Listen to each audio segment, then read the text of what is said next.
एक हसीना थी, एक दीवाना था, क्या उम्र थी, क्या समा था, क्या जमाना था। एक हसीना थी, एक दीवाना था।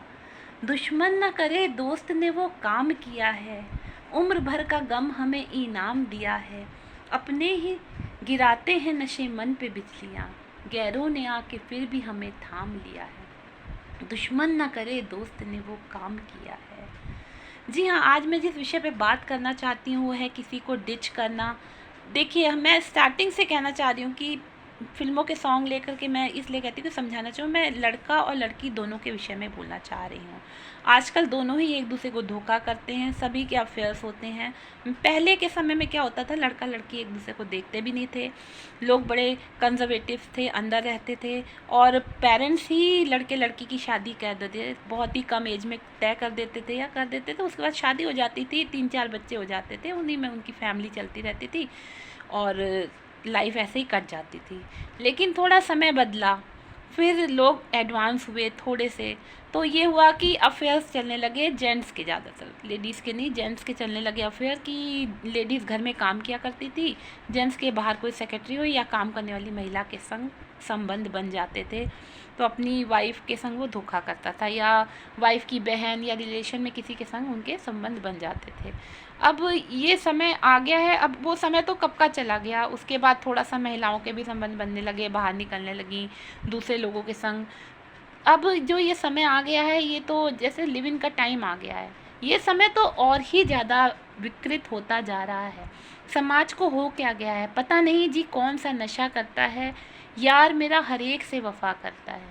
ये कौन सा समाज है, ये कैसा समाज है कि आजकल तो पेरेंट्स भी ओपन हो गए हैं। पता है कि ये बच्चे की गर्लफ्रेंड है, ये फ्रेंड है, ये क्लोज फ्रेंड है, हर एक को अलग अलग नाम दे दिया गया। आज ब्रेकअप हुआ, कल पैचअप हुआ, परसों फिर ब्रेकअप हुआ, ये सब चलता रहता है। लेकिन आपको ये समझना चाहिए कि समाज में जो विकृति फैली हुई है, जो हम अपने नए बच्चों को नया कल्चर के रूप में, एडवांस कल्चर के रूप में जो फ्रेंड्स और गर्लफ्रेंड बनाने का जो नया सिस्टम दे रहे हैं, एक बात याद रखिएगा कि आज आप किसी को धोखा दे रहे हो, किसी को डिच कर रहे हो या किसी को परेशान कर रहे हो, आपने किसी के मन में भावनाएं जगा दी कि हाँ मैं आपसे प्यार करता हूँ, आपसे मैरिज करना चाहता हूँ।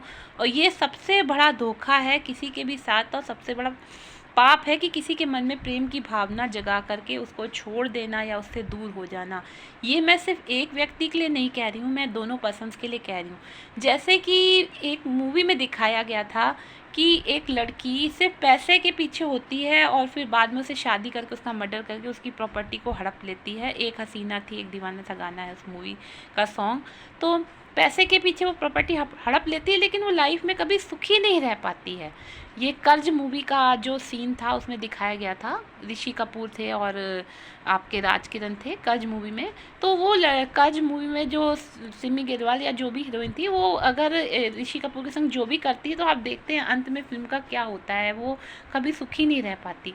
इसी तरह एक और मूवी थी जिसमें राजेश खन्ना जी थे, स्मिता पाटिल थे, दुश्मन न करे दोस्त ने ये काम किया है। उसमें भी यही दिखाया गया था कि उसका हस्बैंड जो होता है उसकी छोटी बहन के साथ अफेयर में आ जाता है। वो स्मार्ट होती है, ज़्यादा इंटेलिजेंट होती है या जो भी सुंदर होती है, तो उसके अफेयर में आ जाता है। तो मैं इन सब एग्जाम्पल्स के साथ ये कहना चाहूँगी, या एक सॉन्ग में भी दिखाया गया कि यार मेरा हर एक के संग वफा करता है। तो मैं इन सब एग्जाम्पल्स के संग बताना चाहूँगी कि मैंने अपनी लाइफ के खुद एक्सपीरियंस से देखा है कि जैसे बाजीराव मस्तानी में वो कहती है कि जख्म तो अपनों के ही चुभते हैं, दूसरों के कम चुभते हैं, परायों के जख्म कहाँ चुभते हैं। तो आपने किसी को डिच किया या धोखा दिया, या आपने किसी के मन में प्रेम की भावना जगा करके उसका यूज़ करने के बाद उसको थ्रो कर दिया, उसको फेंक दिया जैसे कि टिश्यू पेपर होता है, तो आप सोचो मैंने तो बहुत ही अच्छा काम कर दिया। ही करके 4 दोस्तों में गाएंगे भी, कह रहे वो तो मेरे पीछे मरती थी, वो भागती थी, मैंने उसके संग ऐसा किया वैसा किया। कई बार होता है ना कि आपको किसी से अटैचमेंट हो जाता है, आप उसके पीछे पीछे भागते हो, उसकी हर एक बात मानते हो, उसके लिए सब कुछ करने को तैयार हो जाते हैं, लेकिन अगला आपका यूज़ कर रहा होता है। और ये खास तौर पे लड़के करते हैं कि 4 दोस्तों को जाके बताते हैं कि फला लड़की थी, फला लड़की मेरे पीछे पीछे पड़ रही थी। इसी तरह लड़कियां भी करती हैं कि लड़कों को कहती हैं कि ये तो मेरे पीछे पड़ा रहता है, और मजाक बनाती हैं उनका। और वो ये सोचती हैं कि मैं बहुत सुपीरियर हूँ कि मेरे पीछे 4-5 लड़के घूम रहे हैं और मैं तो बहुत ही अच्छी हूँ। और ये सब सोच करके वो लोग एक दूसरे से ये जो प्ले गेम और प्ले बॉयज़ और गर्ल्स जो आप गेम्स खेल रहे हो ना, हस्बैंड वाइफ और गर्लफ्रेंड बॉयफ्रेंड का जो भी गेम खेल रहे हो, लिव इन वगैरह का, और फिर बाद में छोड़ना, ब्रेकअप, पैचअप, जो अभी आपको खेल लग रहा है ना, नियति सब देखती है और इसका हिसाब आपको ही देना पड़ता है। आज आपने जिसको डिच किया है, आज जिसके साथ आपने गलत किया है, कल आपके संग भी वही होने वाला है।